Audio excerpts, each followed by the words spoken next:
Hey, fifth graders, we're going to tackle a word work lesson today, and we're going to start by doing a little bit of vowel review. So, just to go back to the very basics, remember that in our alphabet we have some very important letters, those vowels. Every single letter and every single syllable of a letter has a vowel. So, remember those are A, E, I, O, and U.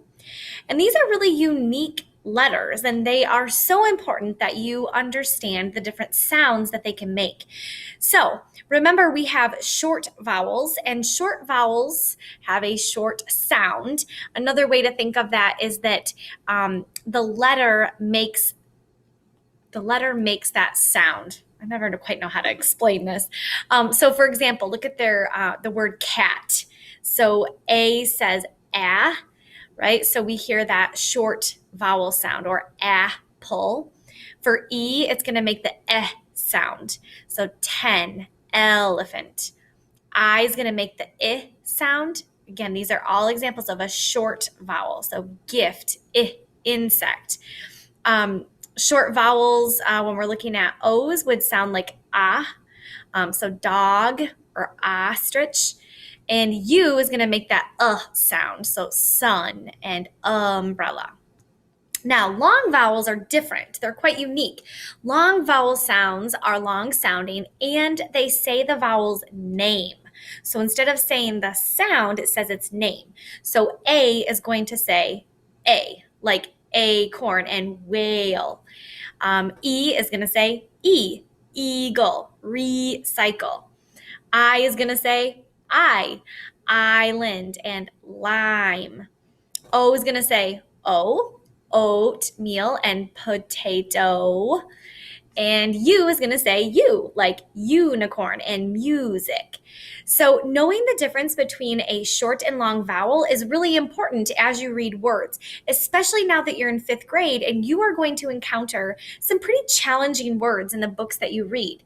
I wish I could say that I could teach you every single word in the English language, but to be perfectly honest, that's not realistic. As a reader, as an adult reader, I still come across many words that I've never seen before.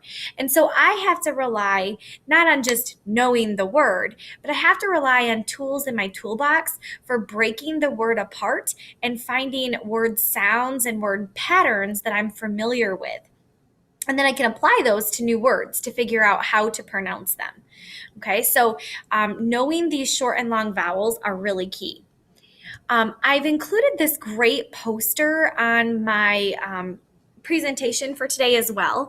But I love how in this poster it focuses on the different letter patterns and combinations that make those different long sounds. So you might remember the magic E rule. If a word ends in E, it makes the vowel say its name, which would make it a long vowel.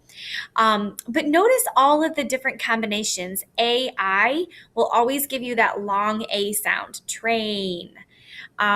AY, spray, but AY paired together will tend to make that long vowel sound, and so on.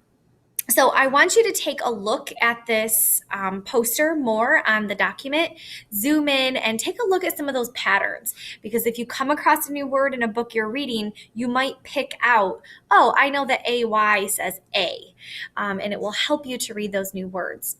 So today for your activity, you're going to do a quick vowel sort, and I think this is going to be a lot of fun for you. This particular vowel sort is focusing on the letter U. So you're going to kind of test the word and the vowel, and you're going to determine if it is a short sound, like a short vowel. So in this case, the U would say or if it's a long sound and the U is saying its name, U. Okay, so I'll do the first two with you and then you're going to take it from there. So this word is plume, like a plume of smoke. So I noticed I have that magic E that made the U say its name. So plume, I'm going to click and drag it over into the column with the long vowels because it said its name. Okay. Let's see. How about hug?